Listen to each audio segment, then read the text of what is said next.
Alright, here's what's going on. I've got to go do the motorcycle endorsement class. And they got bikes you can ride and scooters. But the scooters are, you know, they said call first, check on availability, blah, blah, blah, blah, blah. So I've had a couple bikes in my day. It's been a while. And, you know, I'm just getting used to this thing, just buzzing around the neighborhood here. And I don't want to drive something else. I want to drive my frickin' scooter. I mean, it's been since the late 70s, early 80s, since I've been on two wheels. Other than a GoPed, well, I did have that GL 1000, but never got it actually on the road. Anyway,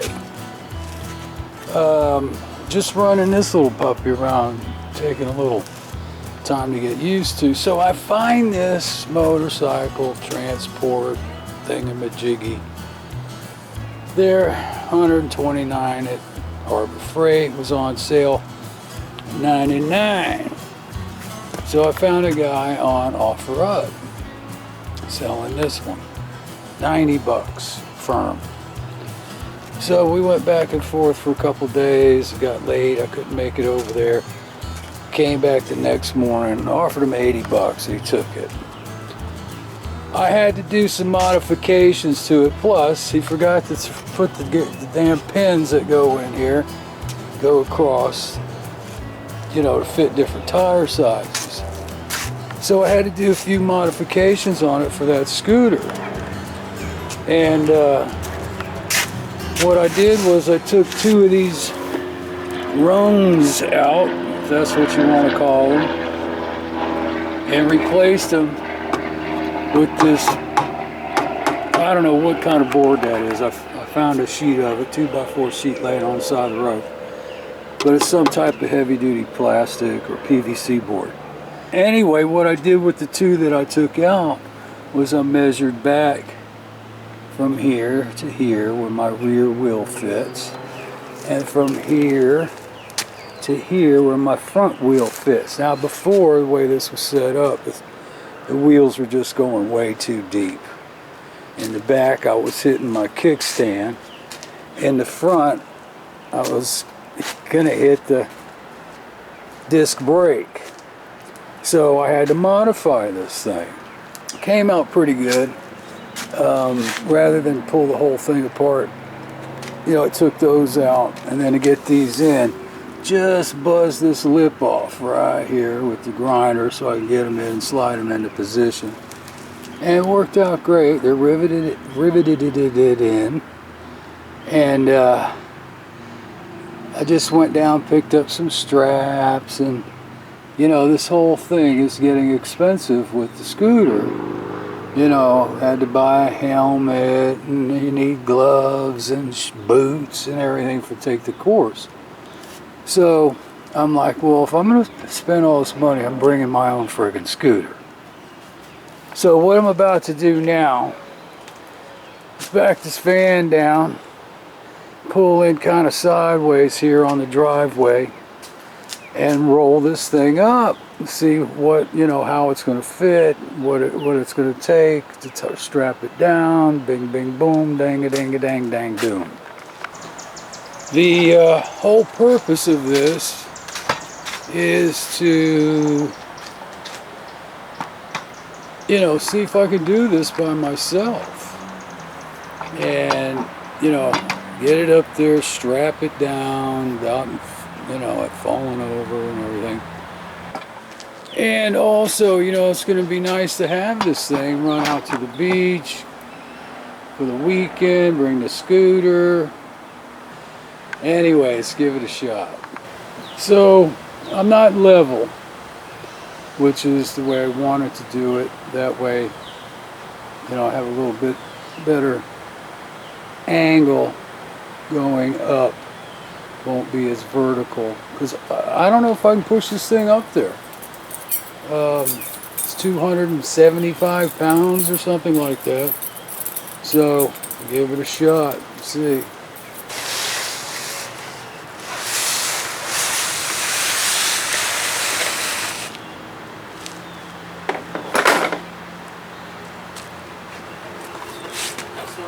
in this position, I should be pretty good at pushing it up.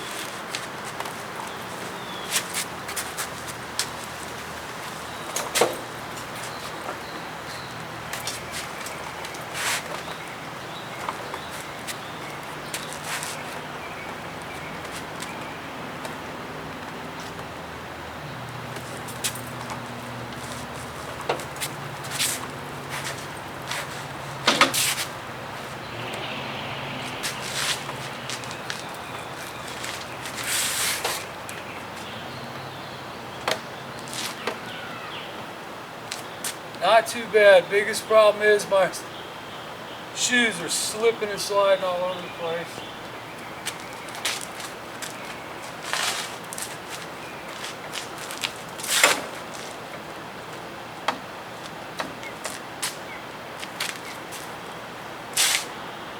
Alright, so that's just a quick strap, not the way I wanted to do it, just to hold it right now, but it looks like I'm off about 1 inch right here.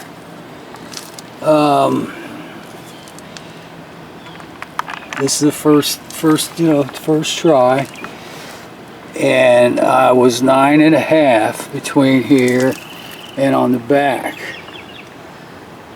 So I need to move this up, or I can move this back.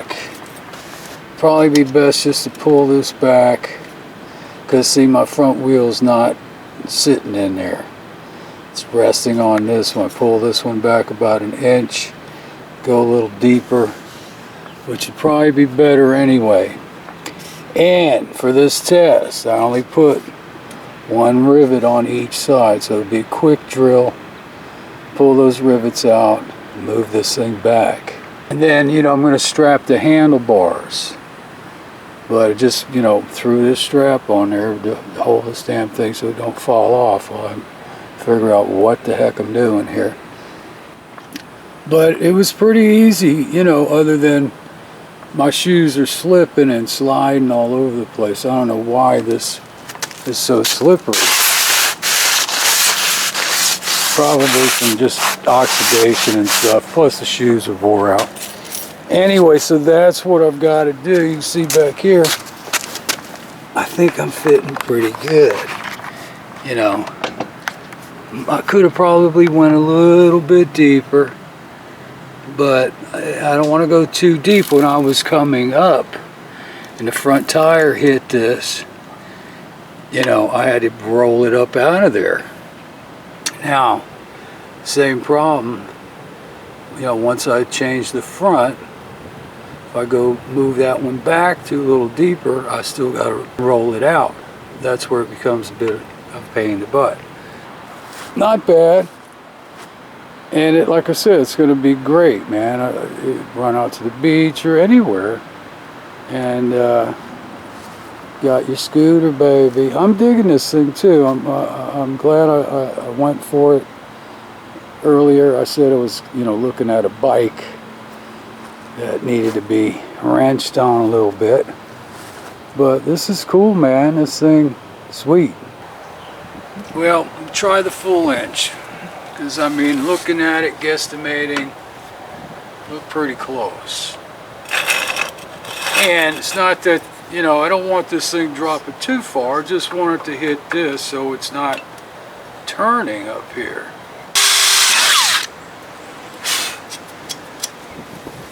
Not too bad.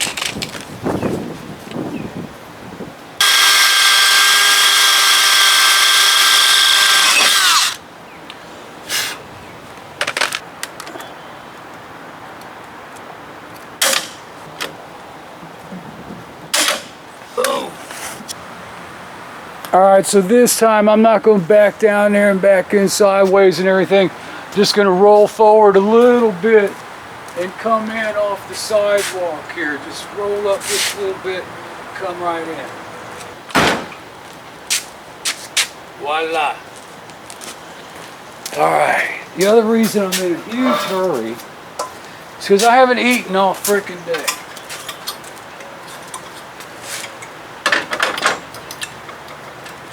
And I'm hungry.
Like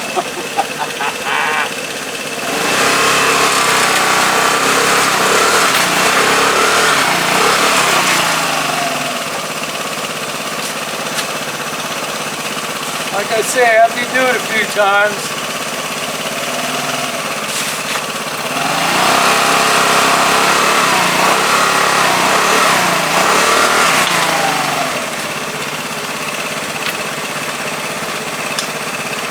can I go back far enough?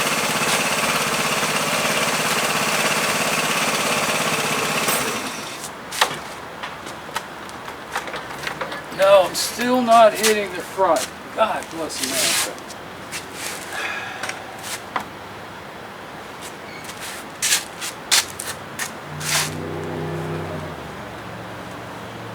So an inch wasn't even close. Looks the same as it did.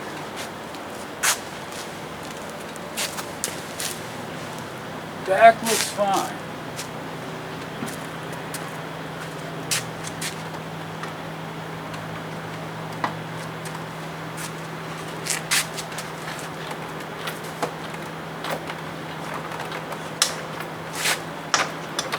A little tighter than it was. It still has a little bit of a wobble there.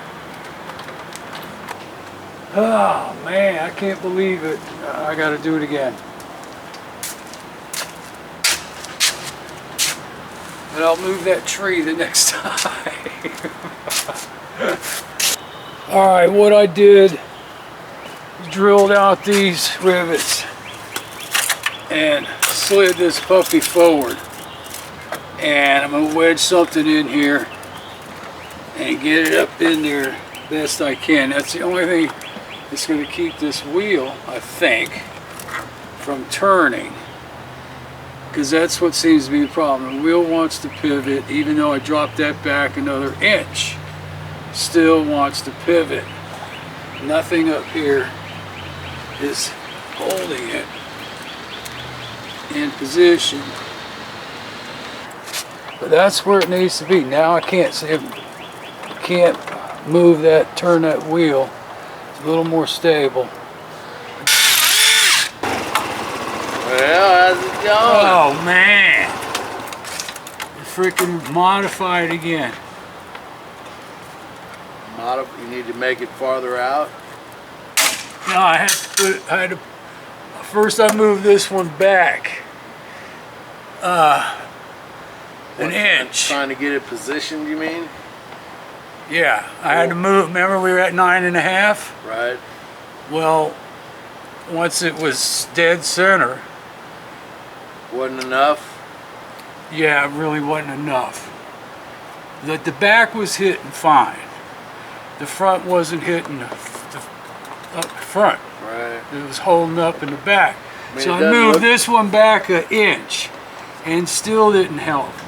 So I just drilled this one out, moved it, just shoved it up under the wheel, because the wheel just was like this, turning it, you know, it was just like pivoting on this back one. So I wanted that to stop.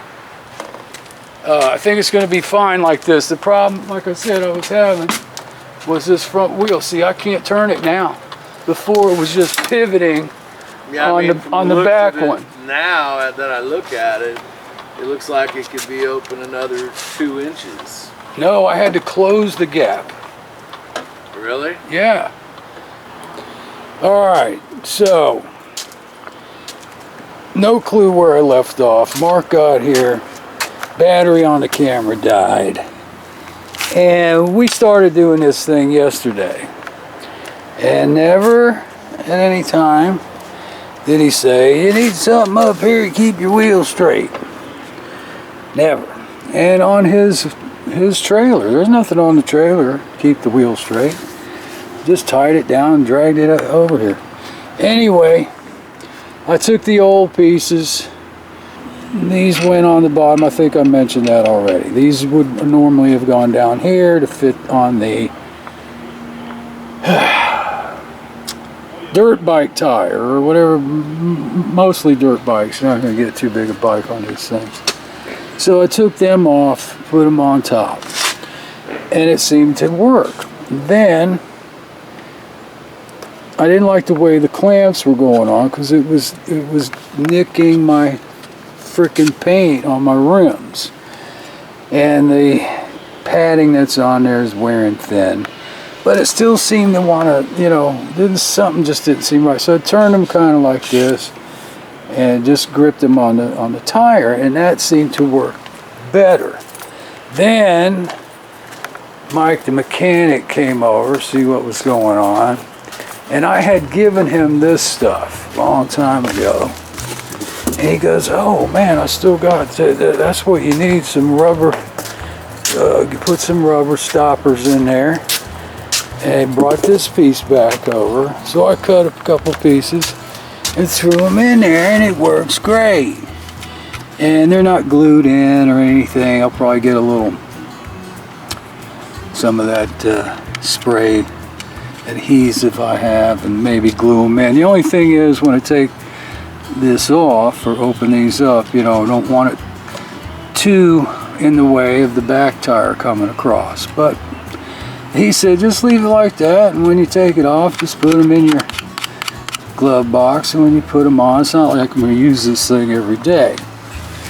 Anyway, it's working. It's holding. This thing ain't freaking going nowhere. This was just a quickie job. Cut a couple pieces, threw them in there. Bing, bang, boom. Also, looks like it's turned just a little bit, but it ain't freaking going nowhere. I think I'll take it for a little ride around the neighborhood and give it a test run. Alright, so that's it, man. The Harbor Freight motorcycle carrier modifications for a scooter. Oh yeah, baby, next time on This Old Outboard. Back on the Johnson 70 horse, baby. Pull this thing out of the water so I get these damn bolts out.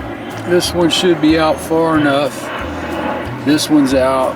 Like I said the last time, the top two were really easy coming out. The bottom ones were a pain in the ass underwater. Couldn't do anything with them. Oh yeah, baby, you know the channel. Don't forget to subscribe.